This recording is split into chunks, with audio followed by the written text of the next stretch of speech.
Assalamualaikum warahmatullahi wabarakatuh. Alhamdulillah. Alhamdulillahilladzi ja'ala Ramadan syahrul Qur'an. Wassalatu wassalamu ala sayyidina Muhammadin sayyidil anam wa ala alihi wa ashabihi alladzina yatamassakuna bisunnati wal Qur'an. Amma ba'du, ayyuhas shaimun was shaimat rahimakumullah. Para asatiz, para guru, para hujjaj, bapak-bapak, ibu-ibu, saudara-saudara jamaah salat subuh Masjid Al-Mubarakah yang mudah-mudahan kita semua dimuliakan Allah Subhanahu wa taala. Alhamdulillah, subuh ini Allah kumpulkan kita di Masjid Al-Mubarakah dalam rangka kita mengisi ibadah di bulan suci Ramadan dengan harapan mudah-mudahan seluruh amal ibadah kita diterima di sisi Allah Subhanahu wa taala. Amin ya rabbal alamin. Hadirin hadirat jamaah yang dimuliakan Allah Subhanahu wa taala, tidak terasa Ramadan sudah masuk di hari yang 18 19. Kalau saya 19, Pak. Muhammadiyah. Alhamdulillah, di hari yang ke-18 kita udah masuk di hari yang ke-18.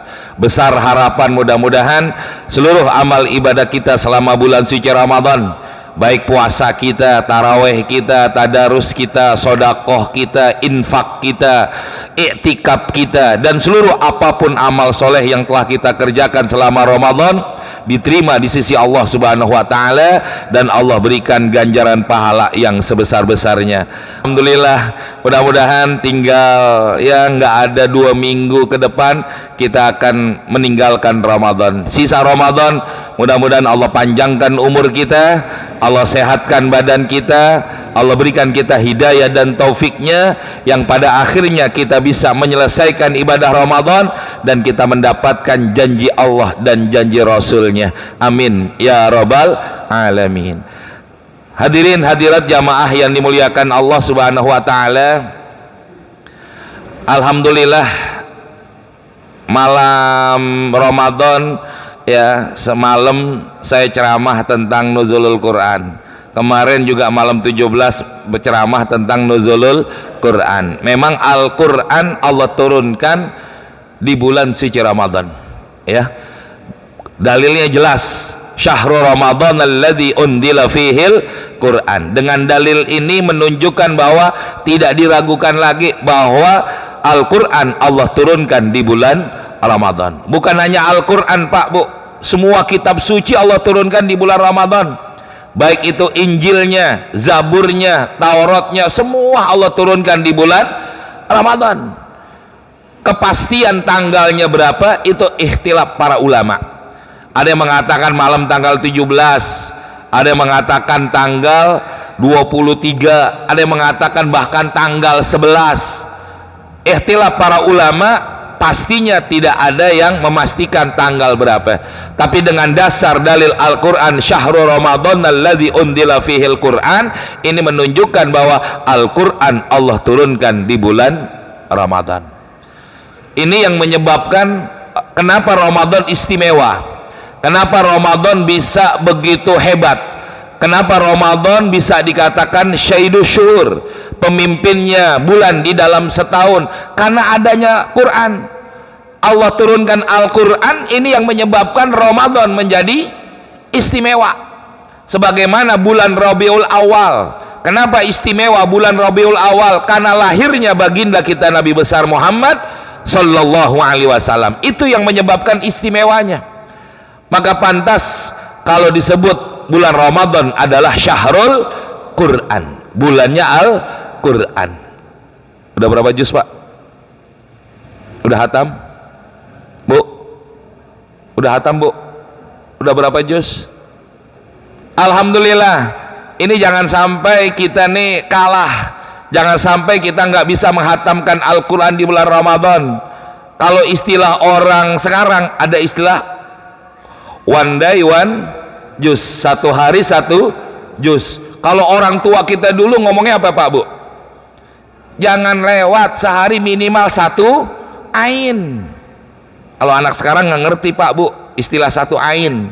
Ada nggak di Al-Quran tulisan ain tuh di pinggirannya? Ada ya. Itu istilah orang kita dulu nyebutin apa? Jangan sampai lewat sehari minimal 1 ain. 1 ain tuh nggak sampai 1 lembar, paling nggak beberapa baris ya, cuma beberapa ayat. Cuma itu menunjukkan apa? Orang-orang dulu nggak pernah lepas daripada baca Al-Quran, nggak pernah mereka ketinggalan yang namanya baca Quran. Orang dulu makanya hidupnya penuh dengan keberkahan, nggak kayak orang sekarang. Alhamdulillah. Makanya dulu berapa tahun yang lalu dulu tuh di daerah belakang apa namanya komplek beras di sini nih, Bulog kelurahan apa tuh, Menteng Dalam ya, daerah situlah saya sekolah. Saya pernah diundang ceramah dulu, udah lama banget. Itu ada istilah mereka GSM.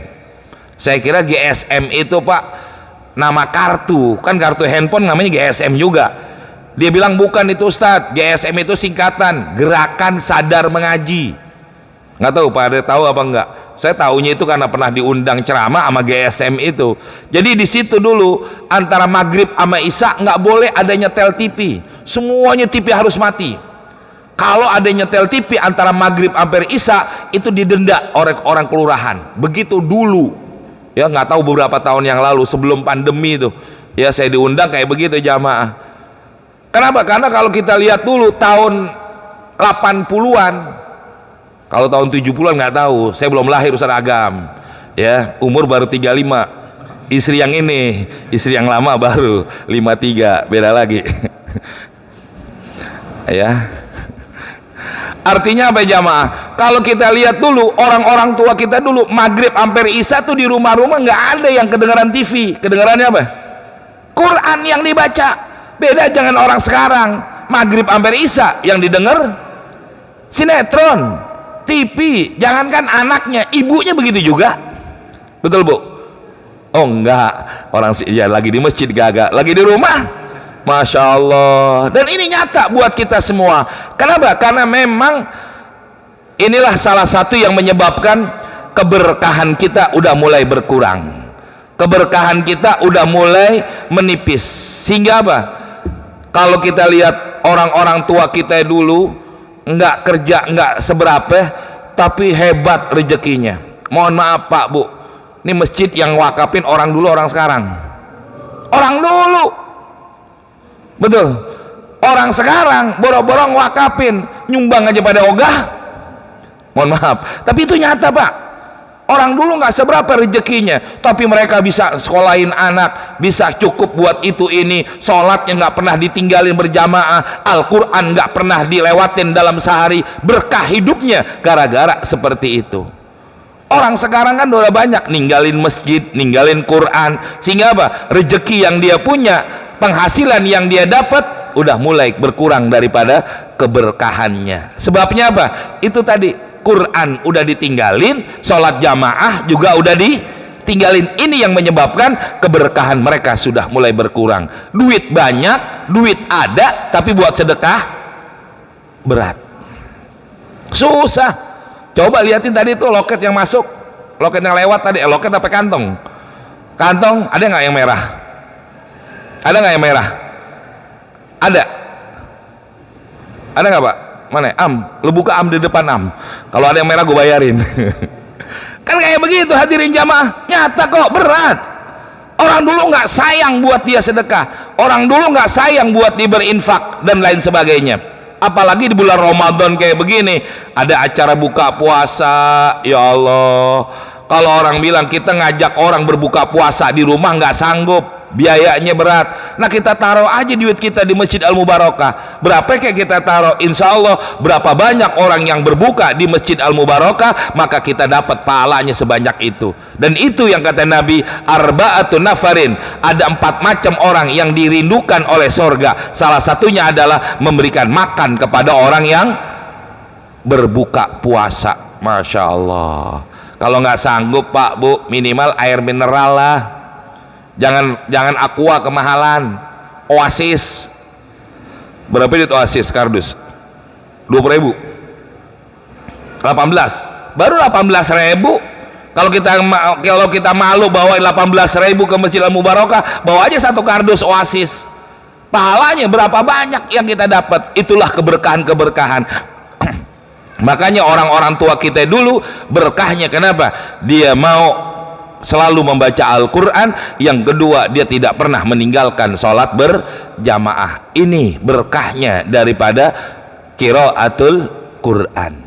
Maka hadirin jamaah, salah satu yang menyebabkan kenapa zaman Rasulullah SAW disebut adalah khairul qarni, sebaik-baiknya zaman, sebaik-baiknya masa adalah masa di mana zamannya Rasulullah dengan zamannya para sahabat-sahabatnya. Mungkin kesini, apalagi zaman kita sekarang udah jauh daripada khairul qarni.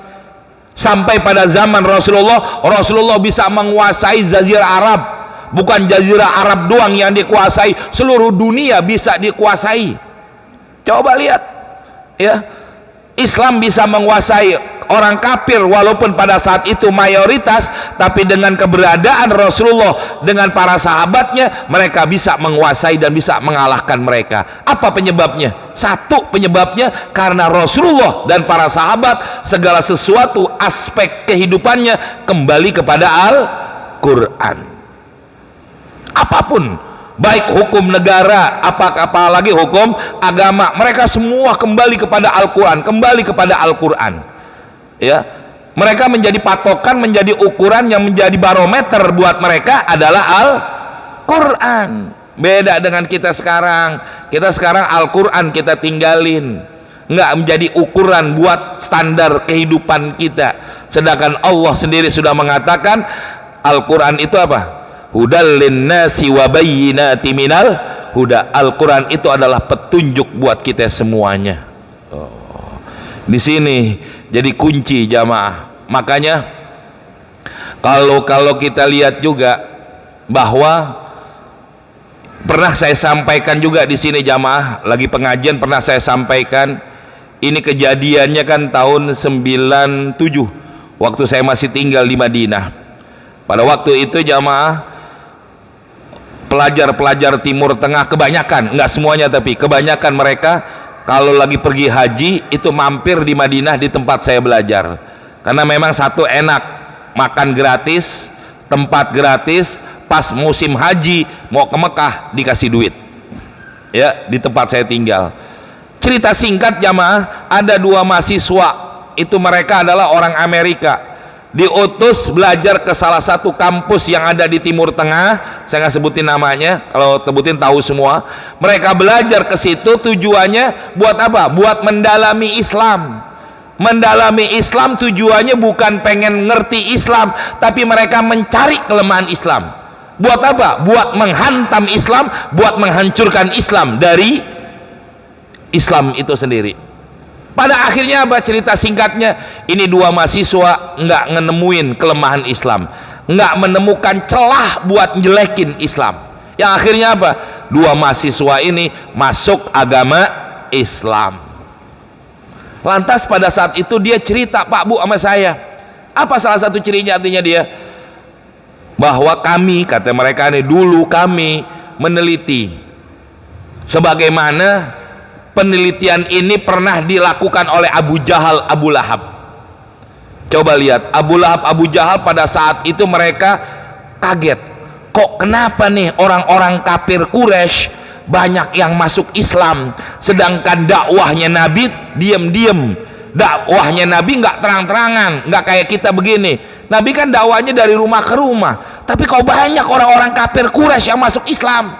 Apa yang menyebabkan? Diteliti oleh Abu Jahal, Abu Lahab, ternyata apa? Mereka sering mendengarkan ayat-ayat suci Al-Quran yang dibaca oleh Nabi Muhammad SAW.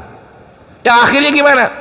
Kata Abu Lahab, Abu Jahal, kami larang Muhammad untuk baca Quran, nggak mungkin. Kami larang orang-orang kafir buat mendengarkan Al-Quran dibaca, juga nggak mungkin. Lantas bagaimana caranya? Dia bikin gaduh, dia bikin berisik, ya, dibikin supaya tidak mendengar ayat suci Al-Quran yang dibaca oleh Nabi Muhammad, sehingga mereka orang-orang kafir nggak masuk Islam. Dan itu juga program mereka, Pak Bu. Program mereka, nih dua mahasiswa dari Amerika ini ngomong, itu juga program mereka. Apa kata mereka? Jauhkan umat Islam daripada Al-Quran. Dan sekarang nyata Pak Bu, nyata udah. Kita umat Islam udah nggak peduli sama Quran. Kita umat Islam udah lagi nggak mau, jangankan kita mendalami, mengkaji isinya Al-Quran, belajar Quran aja. Mohon maaf Pak Bu, ini banyak diantara kita yang baca Qurannya kagak bener, tajwidnya betul, makhraj hurufnya. Dulu waktu saya di Madinah, ada saya punya guru orang Sengkiti, orang Afrika, orang hitam ya. Jadi setiap habis sholat subuh begini nih di Masjid Nabawi, kita selalu setoran Quran. Tuh guru saya Pak Bu orang buta, orangnya buta nggak ngelihat udah. Kita yang dulu masih muda ya tahu sendiri, udah malam lupa ngapal, pagi harus setoran, malamnya lupa ngapal Pak Bu. Kita pikir guru kita buta kan begitu ya, pagi-pagi kita bawa aja Quran, karena jaraknya jauh juga antara saya dengan guru saya tuh jaraknya jauh. Kayak saya sama Pak Jamil di sini kan lumayan jauhnya. Saya buka aja Quran. Apa kata guru saya? Tutup tuh Quran. Ya Allah. Ya, dia nggak ngelihat, tapi dia tahu kalau saya buka Quran. Apa? Saya baca Fatihah sama dia aja biar bener. Itu seminggu Pak. Seminggu baru lulus baca Qurannya. Baca Fatihah doang. Seminggu baru bener. Kenapa? Karena memang banyak diantara kita umat Islam yang nggak mau mengkaji, nggak mau dalami, mau mempelajari baca Quran. Mungkin, ya mohon maaf Pak, kan pernah saya sampaikan juga lagi pengajian waktu itu. Coba kalau kita tes baca Quran kita, jangan jauh kemana-mana dah, Fatihah aja dah. Itu kan rukun daripada rukun Fatihah, rukun daripada rukun sholat. Fatihah nggak bener, maka sholat kita juga kagak sah. Berapa banyak di antara kita yang nggak mempelajari Al-Quran seperti itu. Makanya program mereka Pak Bu berhasil jauhin umat Islam daripada Al-Quran. Kalau kita umat Islam kembali kepada Al-Quran, yang mereka takuti apa? Islam akan menguasai dunia, Islam akan menguasai ini dunia dengan segala macam bentuk kehidupannya. Karena kalau kita lihat coba, yang nemuin ilmu kedokteran siapa? Orang kafir, orang Islam? Orang Islam. Yang nemuin ilmu matematik, angka 0, 1 dan lain sebagainya, orang kafir, orang Islam? Orang Islam. Itu sejarah kalau kita dulu belajar di madrasah, ingat nggak? Pada waktu perang salib yang kedua, Islam kalah menang. Kalah pada saat itu. Perang salib yang kedua, umat Islam kalah. Pada saat itu buku-buku karangan para ulama-ulama ya, yang dikarang oleh ulama-ulama kita, yang mereka mencatat ke berbagai macam ilmu-ilmu, baik itu dari fisikanya, kimianya, matematik, biologi dan sebagainya, semua kehidup dari ilmu-ilmu yang ada, mereka dikarang oleh ulama. Pada saat kalah peperangan salib, orang-orang kafir nggak sanggup membawa semua karangan buku-buku mereka, akhirnya mereka buang di Laut Merah, sampai Laut Merah berwarna hitam. Kenapa? Lunturan dari tinta yang mereka karang para ulama dari karangan Al-Quranul Karim. Itu yang mereka takutkan Pak Bu. Mohon maaf Pak Bu. Nih kalau saya tanya diri kita masing-masing, kita lebih bangga mana? Anak kita bisa Quran sama bisa bahasa Inggris? Bohong kalau bukan Quran ya, nggak mungkin ya. Yang kita ceritain sama orang, anak gue nih udah hatam Quran, ada yang begitu? Enggak Pak, kebanyakan apa? Kita bangga dengan anak kita. Bukan berarti kagak boleh, silakan. Tapi kenapa kita nggak bangga? Kenapa kita nggak ada perhatian? Kenapa kita nggak ada keras tentang pendidikan Al-Quran kepada mereka? Buktinya mana? Mohon maaf Pak Bu, Mubarakah ada nggak TPA-nya? Berapa duit sebulan? Sebulan berapa duit? Ya anaknya nggak ada yang TPA di sini apa? Di Masjid Al-Huriyah, masjid guru kita almarhum Ki Kadruni Ishak, dulu kan yang megang TPA tuh istri saya almarhumah. Yang megang TPA tuh istri saya almarhumah. Bayarannya berapa? 25.000, 20.000 bayaran, 5.000 uang kas. Uang kas itu tujuannya apa? Tapi kalau santri, wali santri ada yang sakit, nengok ini duit yang 5.000. Setiap bulan mau gajian guru TPA, istri saya selalu minta, "Pak, minjem duit berapa? 1 juta, 2 juta. Buat apaan? Minjem duit setiap bulan? Buat bayar guru-guru TPA. Kan yang ngaji banyak." Iya, ada yang nunggak 6 bulan, ada yang nunggak setahun, 25.000 nunggak. Itu bukan bohongan Pak, cerita nih istri saya. Coba kalau pelajar kursus bahasa Inggris, berapa duit bayarannya? 25.000? Agak, ratusan ribu. Cuma seminggu 2 kali, nunggak kagak. Itu nyatanya. Kenapa? Ini menunjukkan bahwa kita orang tua aja perhatian buat anak kita belajar Quran aja udah mulai berkurang. Ini yang menunjukkan apa? Bahwa program mereka orang-orang kafir menjauhkan umat Islam daripada Al-Quran berhasil mereka. Maka pantas kalau kita nih umat Islam nggak pernah maju, kita umat Islam nggak pernah mengalahkan mereka orang-orang kafir. Kenapa? Mereka takut karena Al-Quran adalah sumber segala sumber keilmuan, baik ilmu agama ataupun ilmu dunia adanya di dalam Al-Quran. Kan banyak cerita tuh Pak Bu, ya, berapa banyak ilmuwan kafir masuk Islam gara-gara mereka mengkaji Al-Quran. Tuh salah satunya tuh saya ingat dulu waktu saya kuliah, saya punya dosen dari Mesir. Itu dia tanya, ada mata kuliah waktu itu Masailul Fiqhiyah.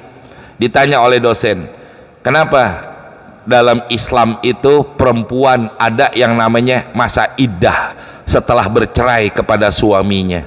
Itu mahasiswa ditanya satu-satu tuh Pak Bu. Tatkala sampai giliran saya jawab sesuai dengan apa yang disampaikan oleh Imam Syafi'i dalam kitab Al-Umnya. Saya jawab pertama begini, bahwa kenapa perempuan perlu iddah? Karena supaya menghilangkan bercampurnya sperma suami yang pertama dengan suami yang kedua. Nanti kalau dia kecampur bingung nih nasabnya kemana. Tuh, maka perlu adanya masa iddah. Apa kata dosen saya pada saat itu? Dulu zamannya Imam Syafi'i. Kalau zaman sekarang ada tespek, nggak perlu 3 bulan 10 hari, nggak perlu 4 bulan. Berapa menit? Tespek berapa menit Bu? Ada nggak 2 menit? Semenit nggak sampai ketahuan tuh 1 apa 2. Kalau 1 negatif, kalau 2 positif, kalau 3 Adidas. Ya kan 3 barisnya, ya kan kayak begitu jamaah. Dan ini nyata dibantah oleh dosen saya. Saya bilang menurut yang kedua begini, buat apa? Buat menghilangkan kesedihan istri daripada ingat kepada suami yang pertama. Kata dosen saya pada saat itu, gimana dia mau lupa kalau dia nggak kawin-kawin? Ya juga ya, cara akal. Akhirnya gimana?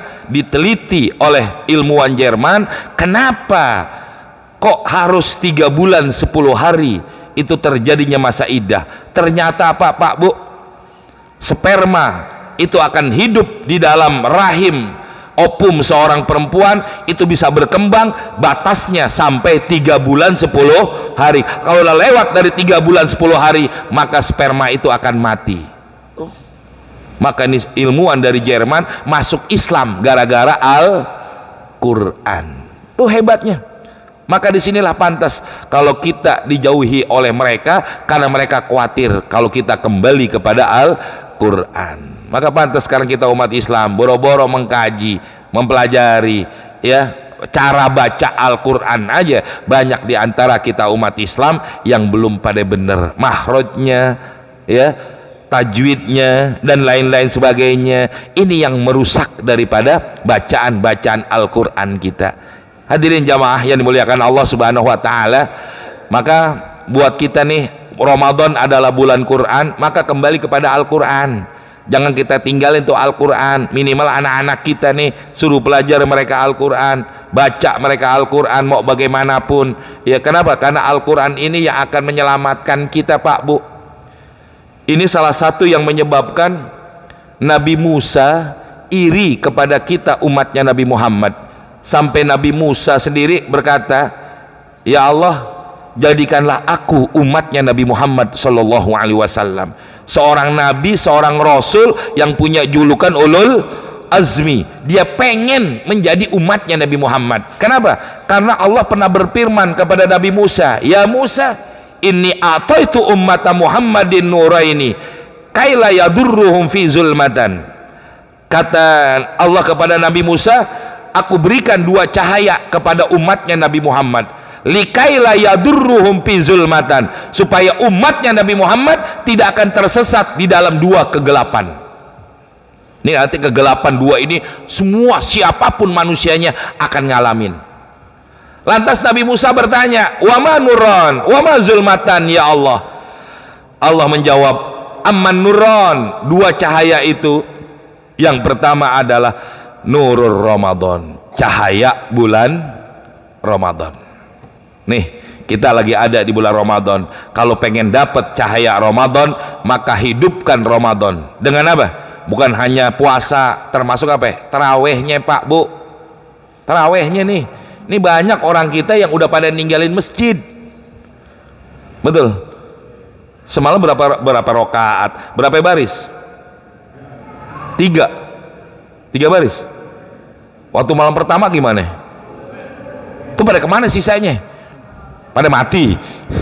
Oh, belum pulang kampung aja, belum, masih ada 12 hari. Kan kita bingung jamaah, kok mereka pada udah ninggalin.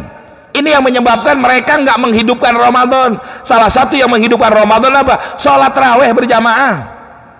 Ya, kecuali kalau ada uzur, sakit atau gimana silakan. Ini kan nggak ada. Kenapa masjid udah mulai ditinggalkan? Salah satu nurul Ramadan yang bisa kita dapati, cahaya Ramadan, hidupkan bulan Ramadan dengan ibadah. Salah satunya apa? Taraweh, sodakoh, dan lain sebagainya. Maka ini yang kadang-kadang kita sodakohnya aja kita kagak. Ya, bulan Ramadan kayak begini. Maka di mana-mana saya ceramah, saya bilang begini Pak Bu, minimal setiap malam aja sholat taraweh 10.000 aja dah. Setiap malam 10.000, sebulan berapa? Baru 300. Banyak dikit? Dikit banyak. Buktinya nggak ada yang nyumbang. Ya, toloket lewat mulu dah. Itu salah satu yang menyebabkan daripada Ramadan bisa kita dapat cahayanya. Dengan apa? Hidupkan Ramadan. Sodakoh kita, ya tadarus kita, apa namanya? Sholat taraweh, apalagi 10 malam terakhir kita adanya namanya qiyamul lail. Ya Allah, termasuk apa? Ngasih makan buat orang berbuka dan lain sebagainya. Itu namanya cahaya Ramadan bakal kita dapati. Yang kedua, cahaya apa? Nurul Quran, cahaya Al-Quran. Nih jamaah, siapa yang dapat cahaya Quran? Orang yang membaca daripada Al-Quran, maka dia bakal dapat daripada cahaya Al-Quran tersebut. Pak Bu, mohon maaf, ini kita semua nih, termasuk saya, pasti punya masalah masing-masing. Jawabannya di mana? Jawabannya ada di Al-Quran semua. Ada seorang ulama, kalau kita datang ke tempat dia ngadu tentang satu masalah, beliau jawabnya apa? Buka Quran. Disuruh buka. Yang mana Kiai? Buka aja yang mana? Kita buka. Tatkala kita buka, dibilang apa? Baca. Disuruh baca. Nanti di situ jawabannya ada. Masya Allah. Cuma karena kita nggak tahu artinya, kita nggak paham, ya akhirnya kita nggak tahu jawabannya. Itu yang dikatakan Al-Quran jadi cahaya buat siapa? Buat hidupnya kita. Mau masalah bagaimanapun ada di dalam Al-Quran. Pak Bu, ini Masjid Al-Mubarakah kelihatan mana pintu, mana tembok dan lain sebagainya. Kenapa? Ada cahayanya. Sama kayak rumah kita. Jangankan di masjid yang jarang-jarang kita datengin, tuh rumah kita yang memang udah puluhan tahun kita tinggalin, kalau lagi mati lampu gimana? Kelagepan, jedot. Kita tahu nih pintu, kejedot juga. Kita tahu di situ ada bangku, ada meja, masih kejedot. Itu udah puluhan tahun kita tinggalin. Gara-gara apa? Gara-gara gelap doang. Maka bisa indah nih masjid, bisa indah tuh rumah kita karena ada cahayanya. Maka kalau kita pengen dapat cahaya dari hati kita, baca tuh Quran. Insya Allah tuh Quran akan menjadi petunjuk buat jalani kehidupan kita di dunia ini. Maka orang yang menjadikan barometer ukuran dalam kehidupannya Al-Quran, maka mereka nggak bakal bingung dalam kehidupannya. Kalau kita kan bingung mulu, betul, bingung mulu kita hidup ya. Maka Al-Quran jadi petunjuk. Nih kalau hati kita pengen terang, mendapatkan cahaya dari hati kita, baca Al-Quran menjadi setiap hari yang kita baca. Yang kedua, apa tuh wamazulmatan? Apa dua kegelapan yang akan kita alami semua? Yang bisa nerangin cuma dua cahaya tadi, cahaya Ramadan dengan cahaya Al-Quran. Kegelapan yang pertama adalah zulmatul qabri, kegelapan di alam kubur. Tuh kubur tuh gelap. Gelap gak kubur? Gimana nggak gelap Pak Bu? Udah dalamnya hampir 2 meter, ditutupin papan, ditutupin pakai tanah. Gelapnya kayak gimana? Ustadz, kita pakai dari lampu ini nih, pakai listrik, terang apa enggak? Buat kita terang, buat yang mati lah kagak terang. Kenapa? Udah beda alam. Lampu ini cuma manfaatnya ada di dunia, nggak ada manfaatnya buat di alam kubur. Nggak ada semuanya. Yang bisa nerangin kubur kita siapa? Sodakoh kita, baca Quran, Ramadan yang kita selalu hidupkan dengan cahaya itu semua, maka kubur kita bakal terang. Kayak orang kita sekarang nih Pak Bu, pernah nggak ngelihat orang habis lahiran, ari-arinya dipakai apaan? Lampu. Biar apa itu? Katanya pertama biar hidupnya terang Ustadz. Lu gimana mau terang, utang banyak apa banyak, kan begitu ya. Nggak mungkin. Kalau mau kaya ya kerja, nggak bakal terang, tergantung dari hidupnya nanti. Yang kedua alasan mereka, Ustadz kalau pakein ari-ari pakai lampu itu biar mukanya bercahaya, biar kulitnya putih. Gimana putih? Emaknya hitam, bapaknya keling, anaknya lah gelap, kan begitu. Nggak mungkin. Itu cahaya buat dunia. Kalau cahaya lampu di akhirat, di alam kubur, itu bacaan Quran kita, Ramadan yang kita hidupkan, itu bakal bercahaya. Tuh. Yang kedua, kegelapan apa yang kedua? Yang kedua adalah zulmatu yaumil qiyamah, kegelapan hari kiamat. Nanti setelah kita dikumpulkan di padang mahsyar, setelah kita dibangkitkan dari alam kubur, itu gelap. Walaupun Pak Bu, di depan anak kita, di samping kiri kanan orang tua kita, di kelilingan kita nih keluarga, nggak bisa kita lihat. Kenapa? Gelap. Tapi orang yang mendapatkan cahaya Ramadan, orang yang mendapatkan cahaya Al-Quran, mereka akan gampang menuju surganya Allah Subhanahu Wa Taala. Kenapa? Karena dia udah dapat cahaya, dua cahaya ini pada dua kegelapan. Ada seorang petinggi negara yang ngomongnya kagak enak Pak. Nenek-nenek ngomongnya begini, jangan mau dibohongin sama ulama. Ulama ngomong tentang akhirat, dia aja belum pernah ke akhirat. Ya bener juga sih emang, betul nggak? Kita kan ngomong akhirat belum pernah. Ngomong tentang neraka, sorga, dia aja belum masuk sorga, belum masuk neraka. Tapi kan kita tahu dari Quran, betul? Ini yang kadang-kadang penyesatan umat kayak begitu jamaah. Maka kalau kita pengen selamat dunia akhirat, Al-Quran kita jadiin patokan dalam hidup kita. Yang kedua, Ramadan kita hidupin. Insya Allah itu akan menjadikan cahaya buat kita dalam kehidupan ini semua. Kalau enggak, habis kita. Makanya Rasulullah SAW pernah satu ketika beliau lagi berjalan, di depannya ada Abu Dzar Al-Ghifari. Beliau pegang tangannya Abu Dzar Al-Ghifari, dan Rasulullah setelah megang Abu Dzar Al-Ghifari tangannya, Rasulullah berkata, "Ya Aba Dzarrin, idza aradta aisa syu'ada." Kata Rasulullah kepada Abu Dzar, "Ya Abu Dzar, apabila kau ingin hidup bahagia." Siapa yang nggak pengen bahagia kita?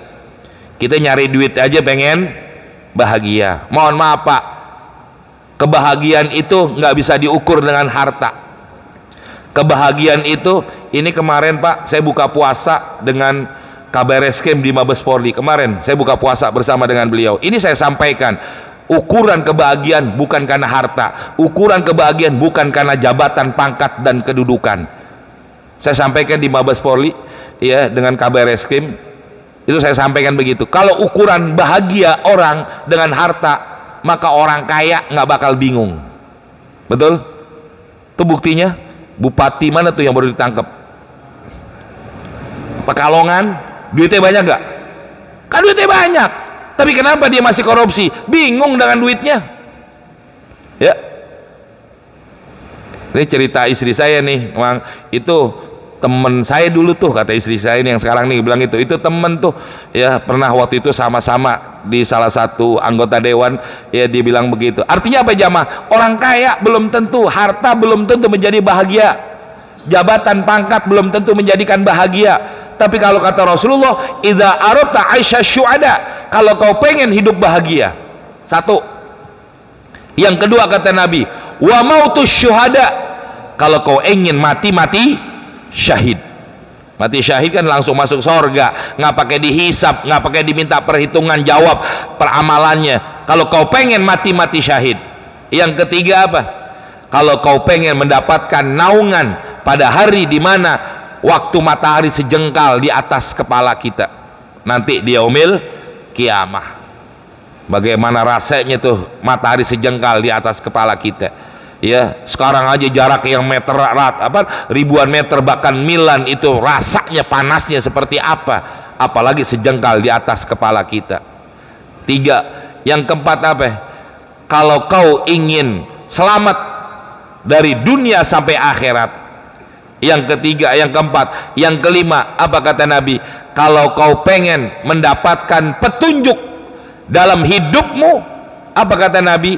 Adimu qiraatal Quran. Biasain, mudawamahin, terus menerus, jangan pernah putus baca Quran.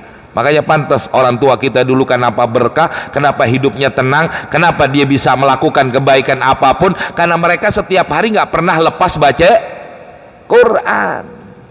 Pak, Bu, kita lebih sering pegang Quran apa HP? Alhamdulillah kita lebih sering pegang HP kita. Ya, jujur aja kita, di HP kita ada nggak Al-Quran? Ada. Buka nggak? Jarang. Yang kita buka mana? Kalau nggak WA, TikTok, IG. Nah, sama, saya juga begitu soalnya. Ini saya lagi live di TikTok saya nih.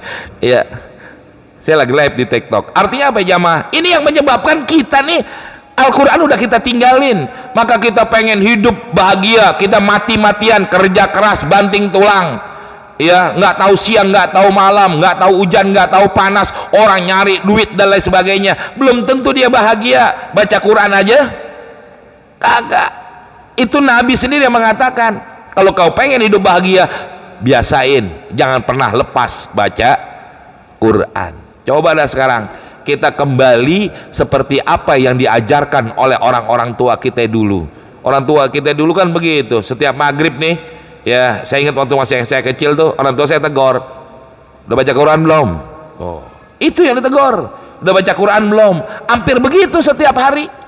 Ini yang kadang-kadang zaman sekarang kita udah mulai tinggalin, udah mulai kita menjauh, yang pada akhirnya apa? Kita nggak dapat apa-apa dari itu semuanya. Maka kalau kita lihat kayak begini, maka jangan harap keberkahan kita bakal dapat, kebaikan dunia, kebaikan akhirat, kalau kita udah pada ninggalin Quran. Apa penyebabnya Pak, Bu? Intinya adalah kalau kita pelajari kembali Ramadan, apa yang kita lakukan sekarang, kenapa kita nggak sampai derajat la'allakum tattaqun? Apa penyebabnya? Satu penyebabnya, kalau kita perhatikan ayat yang mewajibkan ibadah puasa apa? Ya ayyuhalladzina amanu kutiba alaikumussyam kama kutiba alal ladzina min qablikum la'allakum tattaqun. Ada tiga di situ. Pertama, ya ayyuhalladzina amanu. Kedua, kutiba alaikumussyam. Ketiga, la'allakum tattaqun. Kita ngelewatin ya ayyuhalladzina amanunya. Kita langsung kutiba alaikumussyam. Kita langsung puasanya. Bagaimana puasa ini bisa membentuk jiwa-jiwa yang bertakwa kepada Allah kalau tidak didasari dengan iman? Rasulullah sendiri ngomong, man soma ramadhana imanan wahtisaban ghufira lahu ma taqaddama min dzambi. Orang yang berpuasa atas dasar iman baru dapetin ampunan. Jangan puasanya doang, tapi dasar imannya dulu. Ini kenapa kita umat Islam meninggalkan Al-Quran? Karena kita nggak kuat tauhid kita, iman kita nggak kuat, keyakinan kita sama Allah kagak kuat. Ya ayyuhalladzina amanunya ini kita lewatin. Mohon maaf Pak Bu, yakin adanya Allah? Yakin nggak? Allah ada nggak? Ada. Tapi kadang-kadang kita ragu sama Allah. Betul? Kita lagi susah, kita terbentur, kita lagi ngemepet, kita lupa sama Allah, kita lupa minta kepada Allah. Nih kalau kita yakin sama Allah, kenapa kita lupa sama Allah? Itu yang menyebabkan ya ayyuhalladzina amanunya nih nggak ada kita. Kekuatan iman kepada Islam nih kita nggak ada. Kenapa? Kita nggak kuat iman dan Islam kita. Mohon maaf Pak Bu, udah bel ya. Iya udah bel, udah isrok ya, udah setengah jam lebih, aus juga saya ngomong nih. Saya minta tarawih dikasih subuh-subuh juga Ustaz Nalim, kan saya minta tarawih biar bisa ngopi ya. Sedikit jamaah, kalau kita sudah tidak kuat, keyakinan kita sama Allah kurang, maka apapun yang kita lakukan maka tidak ada kekuatan pondasinya. Maka kemarin Jumatan saya di Al-Ittihad ya, Jumat kemarin saya khutbah di Al-Ittihad.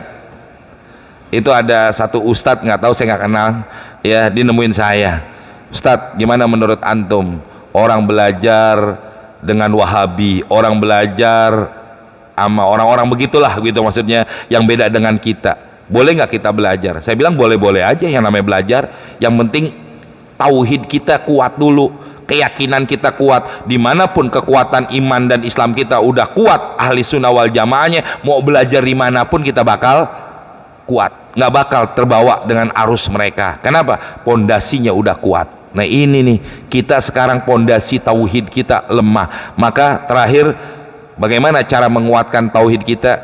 Jangan jauhin masjid, jangan jauhin orang-orang soleh, jangan jauhin para ulama, jangan jauhin majelis taklim. Insya Allah ini menjadi pondasi kekuatan dalam iman dan Islam kita. Mudah-mudahan Allah berikan kita hidayah dan taufiknya, Allah berikan kita kekuatan Islam, kekuatan iman, sehingga kita bisa beribadah kepada Allah. Dan mudah-mudahan kita doakan ya, yang pada sakit Allah angkat penyakitnya, orang tua kita, keluarga kita, guru-guru kita, orang-orang yang berjasa dengan Masjid Al-Mubarakah, mudah-mudahan yang telah meninggal dunia Allah jadikan kuburnya raudhah min riyadil jannah. Mudah-mudahan hajat kita, cita-cita kita, keinginan kita biar dipermudah dan dilancarkan oleh Allah Subhanahu wa taala. Bihadiniya wa ila hadratin Nabi Muhammadin sallallahu alaihi wasallam. Al-Fatihah.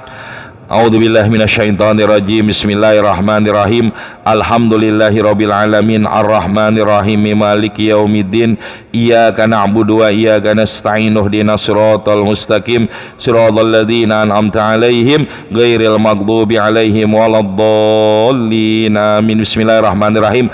Alhamdulillahirabbil alamin. Allahumma shalli ala sayyidina Muhammad wa ala ali sayyidina Muhammad.